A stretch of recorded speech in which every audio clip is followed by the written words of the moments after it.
He's going to point it. Yeah. This is what we're going to look at. How you doing, Kurt? I'm good. How are you? I'm doing great. It's wonderful. Thanks for taking the time to do this. No problem. My pleasure. I've got a group of middle schoolers here in my classroom. They're all made up from our flag football team. Okay. My name's Kevin Smith. I teach technology here at our school, grades 2 through 8. Where are you guys located? Asheville, North Carolina. Okay. So have you ever been to the area? I've been there a few times. I haven't spent a lot of time there, but I have been there a few times. Excellent. I guess, we have a couple questions for you. Is that kind of how you want to see it go? Yeah, let's do it. Yeah, anything that they'd like to ask, talk about, sure. Excellent. I'd like to start off with one. What kind of prompted you to make contact like this, to get going and reach out to people in the way you have recently? Well, I mean, I think the big thing, with like Twitter and all of these things is it gives you a great opportunity to connect with the fans. And for me, I was very hesitant to get on Twitter and Facebook and all that stuff from the get-go.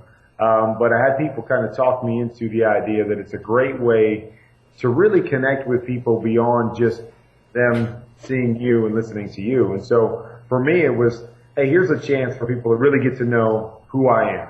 And they get to see me as a football player or on an interview here or there, but really get a chance to see who I am and the everyday things, and that I'm goofy like my other dad, and and there's things that I believe in and stand for, and things with my charity. So it's been a fun way to do this. So we decided to do this Lucky 13 contest as kind of a way to really get better interaction with the fans and let them know, hey, I'm interested in you guys as well. That I want to know what makes you guys tick, and I want to have conversations about things that are important to you, to me, and to me it's a great way to do that because you have 100, 200,000 followers.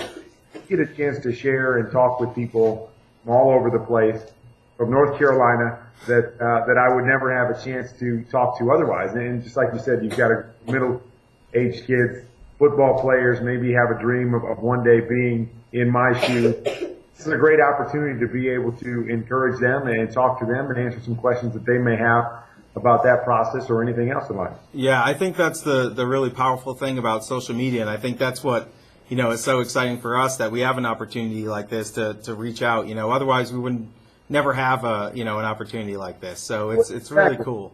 And I get a lot of people that write me letters and do those kinds of things, and it's so hard to get to every one of those things and to be able to read them and respond and do those kinds of things. So this is a great way, even on Twitter, when somebody can throw you something and you can respond to them in 10 or 15 seconds and have that interaction, which is so hard to do any other way. Whether it's, them coming to a training camp and you're trying to sign autographs, it's hard to stay out there and sign for everybody. Yeah. That gives you a great opportunity when you have some free time to be able to respond and connect with people. Yeah, and it means a lot when you get that interaction. So I appreciate it.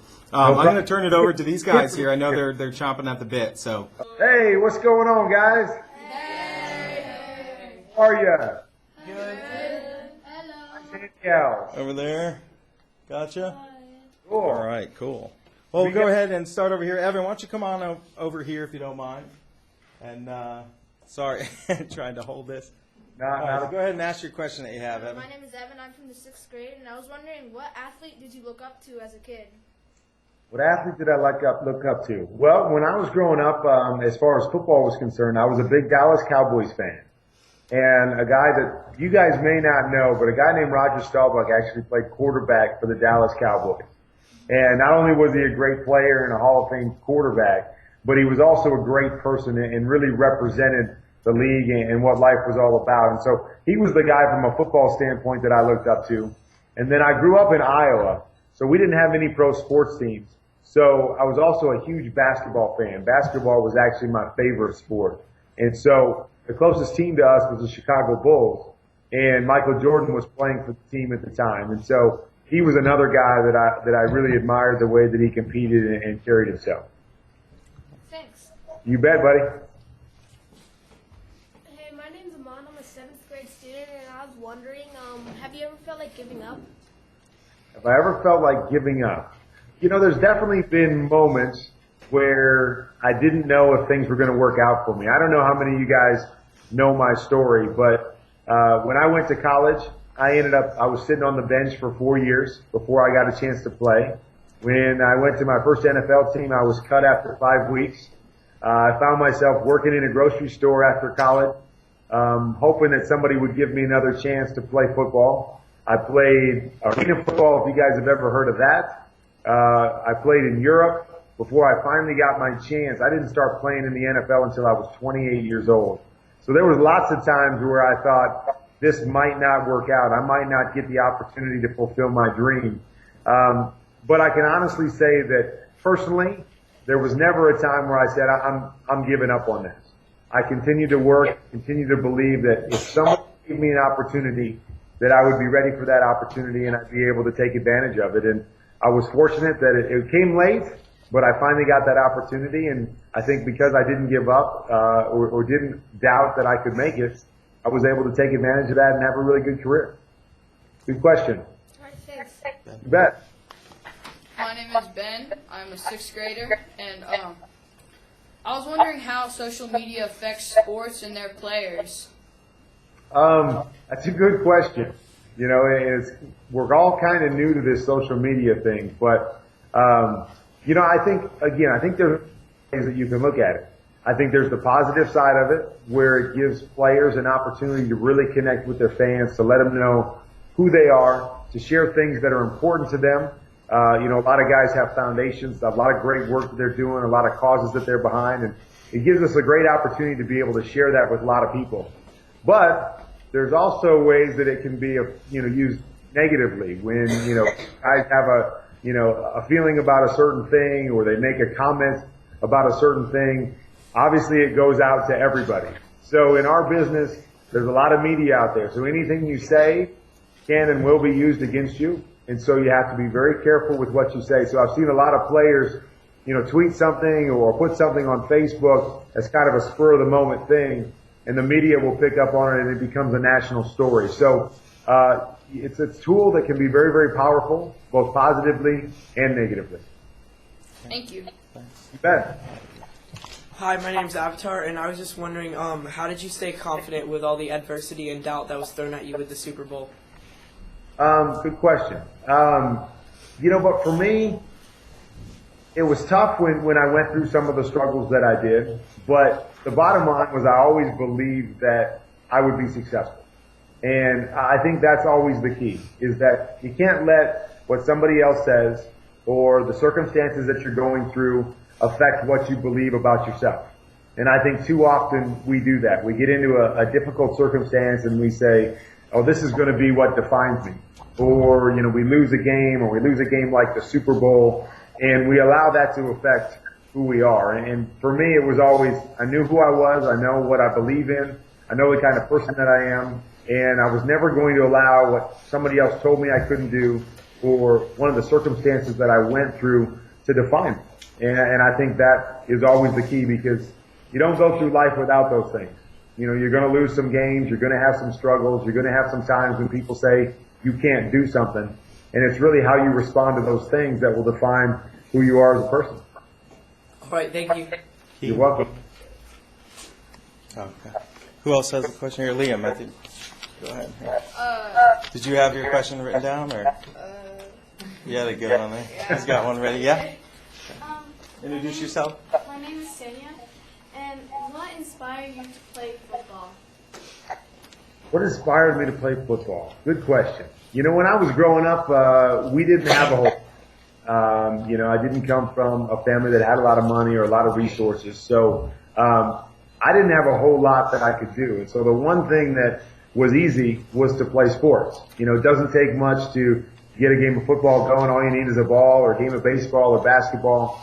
And so, because we didn't have much, that was kind of the first thing that I gravitated to. And I fell in love with all sports.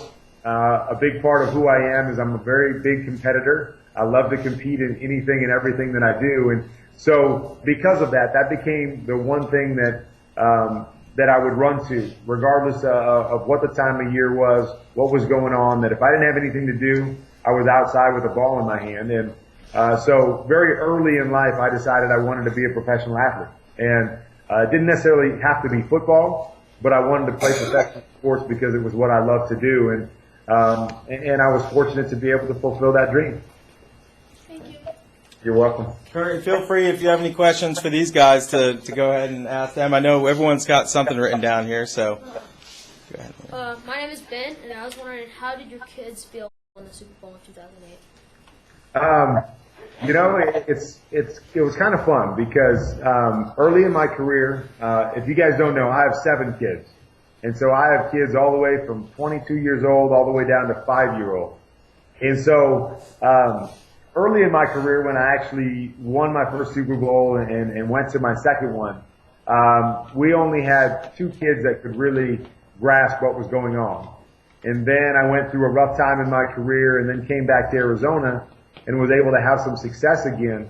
And it was kind of fun the second time around because my kids got to really enjoy it and experience it. My 2 boys, I've got a boy that's 13 and a son that's 8, and they just started getting into football. And so they got a chance to actually come to the Super Bowl and see Dad have a little bit of success at that level. And so it was a lot of fun to be able to share that with them. They were, of course, disappointed when I lost, probably more disappointed that I lost than I was, because, at that age, they don't really understand everything that goes into it. For me, I wanted to enjoy the experience.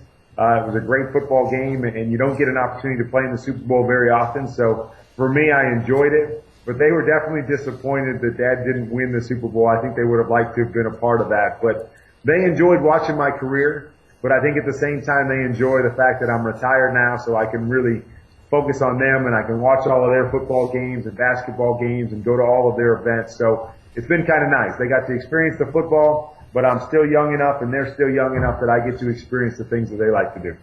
Okay, thanks. You bet. Alan? Okay.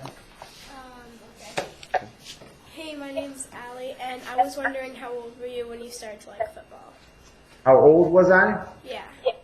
I started playing sports and football in general when I was in 3rd grade. So that would put me around 8, maybe 9 years old is when I started playing competitively. And so I've really been playing football for about 30 years of my life, ironically enough. So it was something I fell in love with very early. All right, thanks. Gabe? Welcome. Hi, I'm Gabe. Hey, Gabe.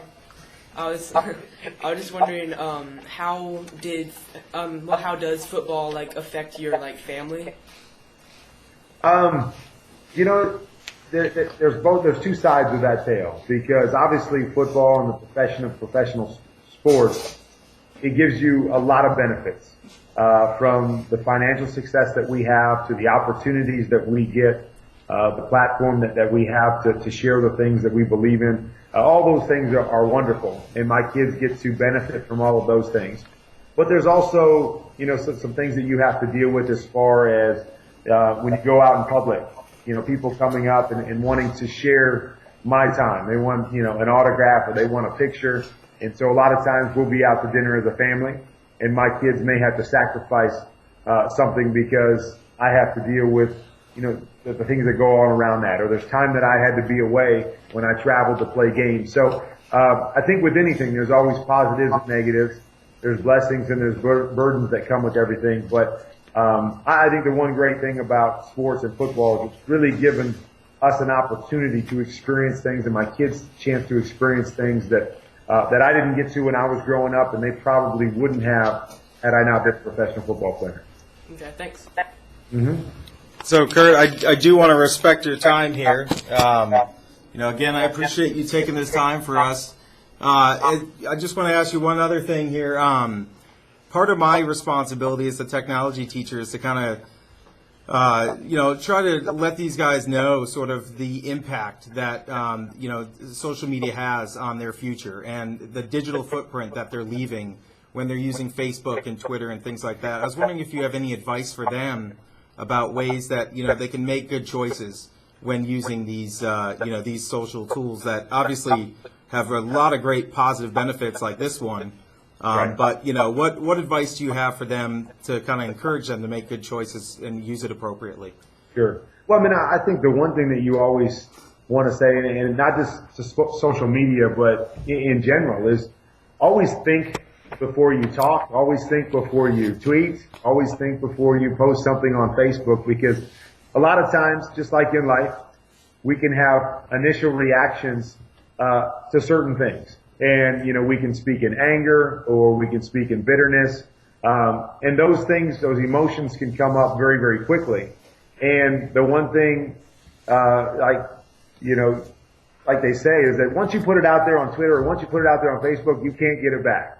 You know, once you say something to somebody, you can't get it back. So I think it's always important to take a deep breath and really think about what you're posting, what you're saying, because it can have an adverse effect. It can affect someone personally. It can affect someone that you may not even be intending it for.